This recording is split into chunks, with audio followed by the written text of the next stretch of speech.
മറ്റൊരു നവംബർ 7 വീണ്ടും ലോകമടുക്കുമ്പോൾ നൂറ്റാണ്ടുകളിലൂടെ സംഭവിച്ച മാറ്റങ്ങൾ മനസ്സിലാക്കുന്നതിനും ഉൾക്കൊള്ളുന്നതിനും സമൂഹത്തെ നയിക്കുന്ന അടിസ്ഥാന ആശയങ്ങളെ പുനർനിർവചിക്കേണ്ടതുണ്ട്. ശാസ്ത്രീയ സാങ്കേതിക പരിവർത്തനത്തിന്റെ ആരംഭത്തോടെ സമൂഹത്തിന്റെ വികസനം വേറിട്ട ഗതി ആർജിക്കുകയാണ്. മനുഷ്യ അധ്വാനത്തിന് കാൾ മാർക്സ് നൽകിയ ചിരസമ്മതമായ നിർവചനം കൈമോശപ്പെടുന്നതാണ് വർത്തമാന സാഹചര്യം. ചരക്കിന് അധ്വാനത്തിന്റെ ഉള്ളടക്കം നഷ്ടപ്പെടുന്നു. മൂല്യനിർമ്മാണത്തിനും നിർണായക പ്രാധാന്യം നഷ്ടപ്പെടുന്നു. അസംസ്കൃത വസ്തുക്കൾ ഉപയോഗിച്ചുള്ള നിർമ്മാണങ്ങളിൽ തൊഴിൽ മൂല്യം ഇടിയുകയാണ്. അധ്വാനത്തിനുതകുന്ന ഉപകരണങ്ങളുടെ മാറ്റം വ്യാവസായിക വിപ്ലവ കാലത്തെ ആരംഭിച്ചിരുന്നു. ക്രമേണ ഉൽപാദന പ്രക്രിയയിൽ അധ്വാനത്തിന്റെ വിഹിതം കുറയുന്നതിന്റെ സൂചനയും കണ്ടു. ഉൽപാദന പ്രക്രിയ പോലും ഇപ്പോഴൊരു സന്ദിഗ്ധ ഘട്ടത്തിലാണ്. കൃത്രിമ ബുദ്ധിയും യന്ത്രവൽക്കരണവും ആധിപത്യം സ്ഥാപിക്കുന്നു. കമ്പ്യൂട്ടറുകളും ഇലക്ട്രോണിക്സും മേൽക്കോയ്മ നേടുന്നു. പരിവർത്തനത്തോടെ രൂപപ്പെടുന്ന വൈരുദ്ധ്യാത്മകതയിൽ അതിവേഗം പുതിയ തലങ്ങൾ വികസിപ്പിക്കുന്ന പ്രക്രിയയിലാണ് ലോകം. സോഫ്റ്റ്വെയറിന്റെയും ഹാർഡ്വെയറിന്റെയും വൈരുദ്ധ്യാത്മക സ്വഭാവം അതിവേഗം മാറ്റങ്ങൾക്ക് വിധേയമാകുന്നു. വ്യാവസായികാനന്തര ഉൽപാദന ഉപാധികളിലും ആശയവിനിമയത്തിലും മാറ്റങ്ങൾ ശക്തമാണ്.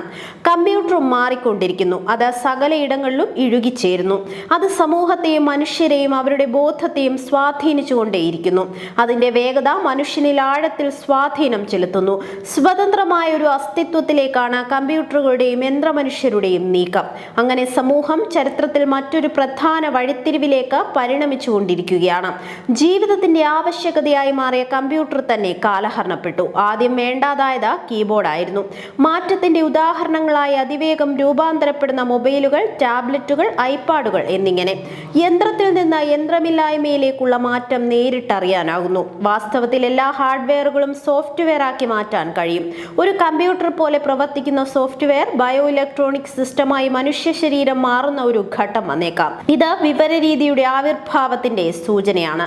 ഇത് ഉയർന്ന തലത്തിലുള്ള വ്യാവസായിക വിപ്ലവമല്ല, എന്നാൽ ഇതൊരു പുതിയ ഘടകമായി വിവരങ്ങളിൽ ചേരുന്നു. പുതിയ വ്യാവസായിക വിപ്ലവം വ്യാവസായിക സ്വഭാവത്തെ തന്നെ മാറ്റുകയാണ്. ഇത് പുതിയ അടിസ്ഥാനങ്ങളുള്ള ഒരു സാമൂഹിക വികസനത്തിന് കാരണമാകുന്നു. പുതിയ രൂപങ്ങളുടെ ആവിർഭാവത്തിന് ഒരുക്കമായി ബഹുമുഖ രൂപങ്ങൾ നേടുന്നു. വ്യാവസായികാനന്തര പുരോഗതിക്ക് പുതിയ അടിത്തറകൾ ഉയർന്നു വരുന്നു. അസാധാരണമായ രീതിയിൽ ഉൽപാദനശേഷി വർദ്ധിപ്പിച്ചതും ഉയർന്നതും കൂടുതൽ ഉൽപാദനപരവുമായ മറ്റൊരു വ്യാവസായിക വിപ്ലവമായി മാത്രം ശാസ്ത്രീയ സാങ്കേതിക വിപ്ലവത്തെ കണക്കാക്കിയാൽ അത് തെറ്റായിരിക്കും.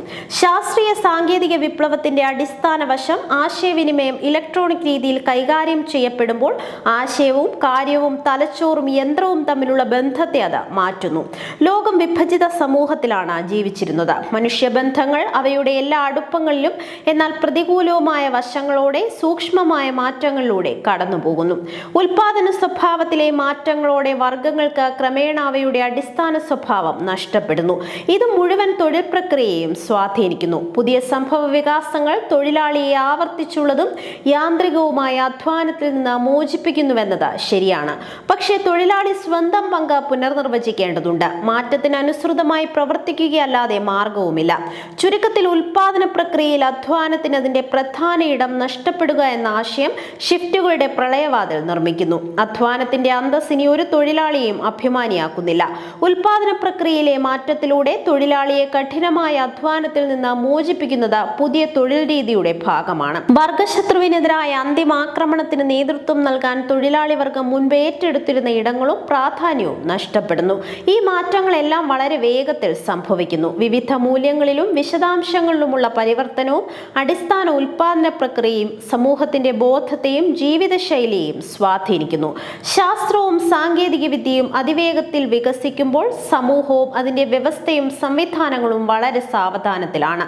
ആശയങ്ങൾ, ലോകവീക്ഷണം, മൂല്യങ്ങൾ എന്നിവ പാകത പ്രാപിക്കാനും മാറാനും വളരെയധികം സമയമെടുക്കും. പരിവർത്തനത്തെ ഉൾക്കൊള്ളാൻ ഉപരിഘടനയ്ക്ക് സമയം വേണം. ഒക്ടോബർ വിപ്ലവത്തിന്റെ പശ്ചാത്തലത്തിൽ സംഭവിച്ച മാറ്റങ്ങളെക്കുറിച്ച് ഇത് ഓർമ്മിപ്പിക്കുന്നു. വിപ്ലവ പ്രക്രിയയിൽ മുഴുവൻ സമൂഹവും ഉൾപ്പെട്ടിരുന്നു. ലെനിന്റെ മാർഗനിർദ്ദേശപ്രകാരം ഒരു സോഷ്യലിസ്റ്റ് സമൂഹം കെട്ടിപ്പടുക്കുന്നതിനുള്ള ശ്രമങ്ങൾ ആരംഭിച്ചു. ഭൂപരിഷ്കരണം, കൂട്ടായ കൃഷി, സാമൂഹിക വികസനം തുടങ്ങിയ ഘട്ടങ്ങളിലൂടെയാണ് അടിസ്ഥാന കാര്യങ്ങൾ തയ്യാറാക്കിയത്. എന്നിരുന്നാലും ഫ്യൂഡൽ പ്രവണതകൾ വളരെ കാലം തുടർന്നു. അവരാകട്ടെ സോഷ്യലിസ്റ്റ് സമൂഹത്തിന്റെ രൂപീകരണത്തിൽ തടസ്സങ്ങൾ സൃഷ്ടിക്കുകയും ബൂർഷ്വാസിയുടെ സ്വാധീനം പ്രോത്സാഹിപ്പിക്കുകയും ചെയ്തു. സോഷ്യലിസ്റ്റ് വ്യവസ്ഥയ്ക്ക് അടിത്തറ സൃഷ്ടിക്കാൻ ലെനിൻ ശ്രമിച്ചു. 1917 ഫെബ്രുവരിയിൽ ബൂർഷ്വാ ജനാധിപത്യ വിപ്ലവം നടന്നു. ലെനിന്റെ മഹത്തായ സംഭാവനകളിൽ ഒന്നായിരുന്നു അത്. അതിന്റെ പ്രായോഗികത ഇനിയും അവസാനിച്ചിട്ടുമില്ല. പുതിയ സാമ്പത്തിക നയത്തിന്റെ വർത്തമാനത്തിലും ഈ നടപടിയുടെ ഉണ്മ സജീവമായി നിലനിൽക്കുന്നു. ഇടത്തരം ചെറുകിട കർഷകർക്കും ലെനിൻ ഇളവുകൾ വാഗ്ദാനം ചെയ്തു. അവരുടെ ഭൂമിയും സ്വത്തും നിലനിർത്താൻ അനുവദിച്ചു. അവരുടെ ഉൽപ്പന്നങ്ങൾ സ്വകാര്യ വിപണിയിൽ വിൽക്കാൻ അനുവദിച്ചു. വികസിത മുതലാളിത്ത രാജ്യങ്ങൾ ലോകമെമ്പാടുമുള്ള അധ്വാനിക്കുന്ന ജനവിഭാഗങ്ങളുടെ പ്രതീക്ഷയായ ആ ജ്വാലയെ തകർക്കാൻ കാത്തിരിക്കുന്ന നിമിഷങ്ങളായിരുന്നു അവ.